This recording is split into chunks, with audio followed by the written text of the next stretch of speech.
Friend, आज हम लोग फॉर्मेशन ऑफ यूरिन पढ़ने वाले हैं।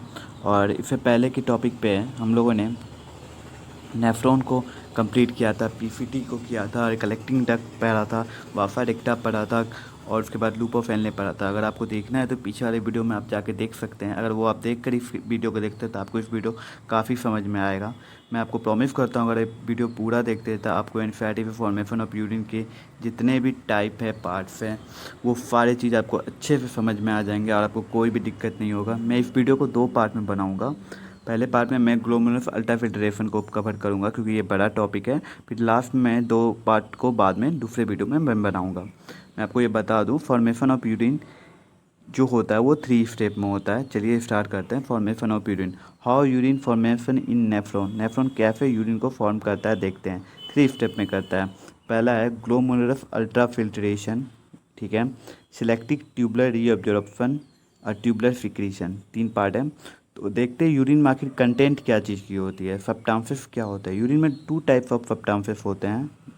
पहला those which are filter and no reabsorb, दूसरा those which are secreted and no reabsorb.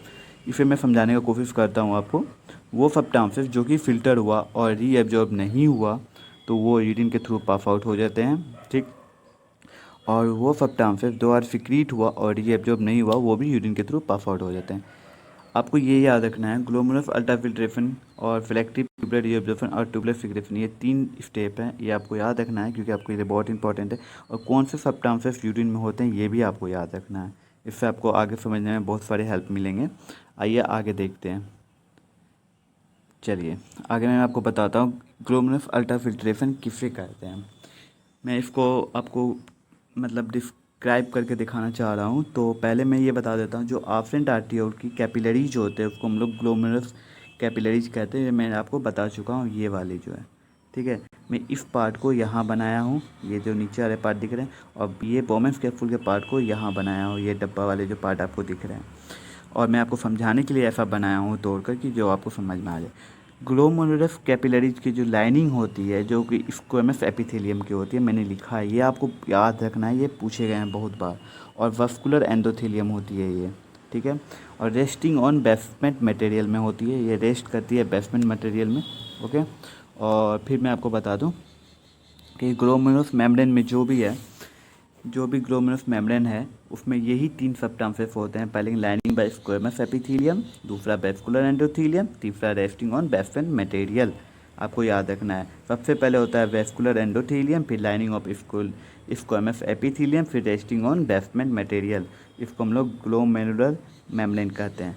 बोमेंस capsule की जो एपिथेलियम होता है उसमें एक स्पेशलाइज्ड स्ट्रक्चर होता है जिसको हम लोग पोडिफाइड कहते हैं, जिसके हेल्प से ही फिल्ट्रेशन होता है। हम अभी तक आपको नहीं बताएं कि अल्ट्रा फिल्ट्रेशन क्यों कहा जाता है, अब हम आपको बताएंगे फिर अल्ट्रा फिल्ट्रेशन क्यों कहा जाता है।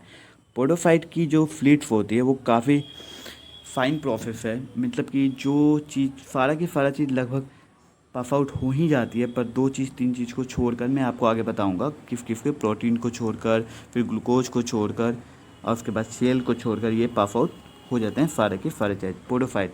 इसकी ये फिल्ट्रेशन फ्लीट मैंने लिखा है, आप देख सकते हैं यहाँ पे, शायद मेरे डायग्राम के अंदर से नहीं जा रहा है, फिर भी आप अनुमान लगा लीजिए। फिल्ट्रेशन फ्लीट और पोडोफाइट का मैं स्ट्रक्चर बनाया हूँ उस तरीके, ये स्पेशलाइज्ड स्ट्रक्चर है बोमेंस कैप्सूल का।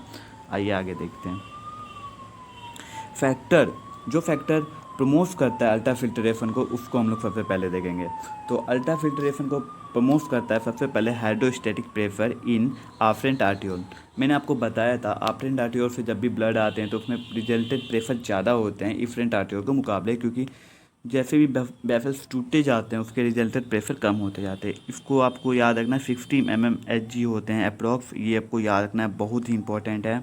हाइड्रोस्टेटिक प्रेशर जो कि अल्ट्रा फिल्ट्रेशन को प्रमोट करता है उसको 50 mmHg कहते हैं। एक्चुअली हम लोग मीन निकाल लेते हैं 100 mmHg, और वो एफरेंट आर्टियोल में आते आते 50 mmHg हो जाता है। फैक्टर जो अपोज करता है अल्ट्रा फिल्ट्रेशन को, ये भी देखने जरूरी है। कोलॉइड ऑस्मोटिक प्रेशर, एल्युमिनियम में हम लोग पढ़े थे ब्लड में, जो मैं आपको अगले किसी नेक्स्ट चैप्टर में पढ़ाऊँगा। वो ऑस्मोटिक प्रेशर को, कोलॉइड ऑस्मोटिक प्रेशर रोक कर रखता है। दूसरा है कैप्सुलर प्रेशर। कैप्सुलर प्रेशर जैसे बोमेंस कैप्सूल है वो भी तो ग्लोमेरुलस पे प्रेशर लगा रहा होगा नीचे से, तो वो कैप्सुलर प्रेशर है। अगर आप हाइड्रोस्टैटिक प्रेशर में से कैपिलर प्रेशर और कोलॉइडल ऑस्मोटिक प्रेशर को माइनस कर देते हैं तो आ जाता है नेट फिल्ट्रेशन प्रेशर, जो कि 20 mmHg है। आपको ये याद रखना है कि 20 mmHg नेट फिल्ट्रेशन प्रेशर है। आप ये फिर से देखिए, ये बहुत ही इंपॉर्टेंट है। हाइड्रोस्टैटिक प्रेशर से अगर हम कोलॉइडल ऑस्मोटिक प्रेशर को और कैपिलर प्रेशर को माइनस कर दें तो नेट फिल्ट्रेशन प्रेशर आ जाता है, जो कि कितना है 20 mmHg। और ग्लोमेरुलस अल्ट्राफिल्ट्रेशन का नेचर कैसा होता है ये देखना है हमको। नेचर मतलब क्या उससे पास आउट होते हैं, क्या पास आउट नहीं होते हैं, ये सारी चीज़ हमको अभी देखना है। जैसे कि ब्लड से फेल प्लस प्रोटीन, जो फेल है और प्रोटीन है, ये पास आउट कभी नहीं होंगे। अगर होते हैं तो अब नॉर्मल है, जो कि कभी कभी आप लोग देखते होंगे डॉक्टर यूरिन टेस्ट लिखते हैं। लिखने के पीछे यही रीज़न, वो देखना चाहते हैं कि यूरिन से क्या पास आउट हो रहा है, क्या पास आउट नहीं होता है। अगर फेल्स पास आउट हो रहे हैं, प्रोटीन पास आउट हो तो अब नॉर्मल कॉन्स्टिट्यूट है। इसके कारण वो समझ जाते हैं कि कुछ प्रॉब्लम है, तो वो उसको डायग्नोसिस करते हैं। उसके बाद ग्लूकोज फुल्ली रीएब्जॉर्ब हो जाता है, ये आपको याद रखना है। ग्लूकोज पूरा का पूरा रीएब्जॉर्ब हो जाता है। अगर ग्लूकोज भी पास आउट होता है तो वो अब नॉर्मल है, आपको ये ढंग से याद रखना है। इसीलिए वो चेकअप करते हैं, यूरिन चेक होते हैं हमारे हॉस्पिटल वगैरह में। तो आगे देखते हैं कि क्या है। नेक्स्ट पार्ट है हम लोगों की द GFR किसे कहते हैं। The amount of glomerulus ultrafiltration form by all the nephron of the both the kidney पर मिनट इज कॉल्ड GFR। आप पढ़िए, ठीक है। The amount of glomerulus ultrafiltration form by the all the nephron of both kidney, दोनों kidney पे पर minute GFR जो है उसे कहते हैं GFR। पर मिनट GFR जो होता है 125 मिलीलीटर पर मिनट में 125 मिलीलीटर होता है। तो पर डे कितना अनुमान हो लगा लीजिए, कैलकुलेट कीजिएगा तो 180 लीटर पर डे। आप ये सोचिए normal urine output 1 to 1.5 litre per day है। बाकी की सारी जो वाटर है वो हमारे बॉडी रीअब्जॉर्ब कर लेते हैं 180 लीटर के आसपास पे, जो भी है 99% आपका रीअब्जॉर्ब हो जाता है। आप इससे अनुमान लगा सकते हैं हमारी किडनी कितने सारे वाटर को रीअब्जॉर्ब करती है। अगर इतना आउटपुट अगर रेगुलर होने लगे तो सोचिए कितने बड़े प्रॉब्लम हो जाएगी। ये 180 लीटर पर डे, तो 1.5 लीटर अप्रॉक्सीमेटली ज़्यादा से ज़्यादा होती है यूरिन आउटपुट। आपको मैं एक चीज़ और बताऊंगा, जैसे मैंने आपको बताया था पोडोफाइट से, तो ये फिल्ट्रेशन फ्लूइड से वही चीज़ पास आउट होंगे जो ये फिल्ट्रेशन फ्लूइड के साइज के छोटे होंगे, बाकी चीज़ पास आउट नहीं होंगे। आपको ये याद रखना है। पोडोफाइट इसीलिए ये फाइन प्रोसेस है, सारी चीज़ लगभग के लगभग पास आउट हो जाते हैं। और जैसे मैंने आपको बताया प्रोटीन फेल को छोड़कर, ग्लूकोज को छोड़कर, ये सारे के सारे चीज़ पास आउट हो जाते हैं। ग्लूकोज पास आउट होते हैं और रीअब्जॉर्ब हो जाते हैं।